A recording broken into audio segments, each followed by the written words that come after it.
Here's a story from the Post-Millennial. Man who lit himself on fire outside of New York City Trump trial ID'd as anti-fascist agitator Max Azzarello. Final post was singing "Start a effing revolution." The man was ID'd as Max Azzarello, who claimed to be an investigative researcher. So I guess that's the story. I mean, do we know he had a Substack called the Ponzi Papers?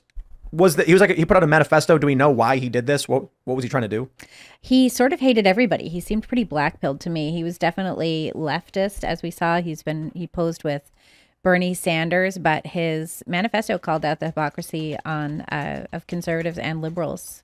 And he also seemed to be a little nuts, but he blasted the apocalyptic narratives that have been coming down the pike. He blasted media. Apocalyptic narratives? Yeah. Is that the manifesto story or the other one? I think this is the other one. This is the Start a Revolution one.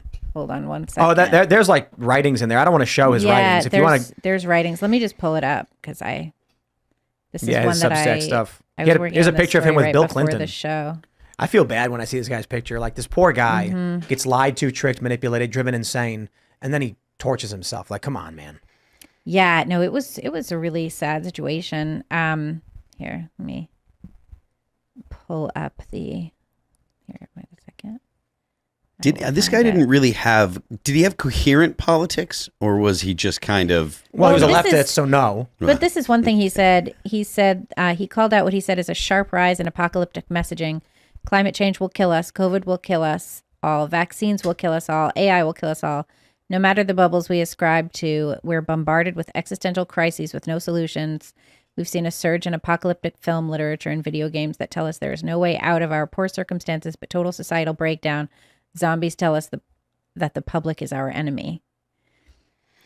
He said, "This is a rotten farce. For our entire lives, we've been flooded with media designed to slowly steer us into a world where the American dream was dead, where the public was fully divided against itself, where everybody believed we were powerless to do anything about our worsening circumstances. It is also they can organize an unprecedented apocalyptic rug pull on the entire populace as they pivot to fascism, which is perhaps best understood as kleptocracy at the barrel of a gun. When we piece it all together, we understand the truth. We are in a totalitarian doomsday cult."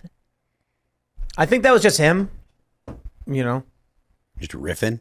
No, in the doomsday cult. Oh, yeah. Like the attitude that he had, the way he viewed the world. Meanwhile, you've got a lot of optimism and people who are fighting every day. Every generation has its challenge, whatever it may be. What I think is particularly funny about our generation's challenge, it's that it is the excesses of the previous generations. So it's like all of the good that came from the previous generations resulted in problems for our generation. And the good resulted, what I mean to say is, a lot of great things resulted in people who were entitled, lazy, and didn't have anything to fight for and became purposeless. And now we have leaders who don't care. We have aging leaders who are on the verge of dying. And I don't mean that to be mean or crass, but I'm sorry, man. You look at Joe Biden.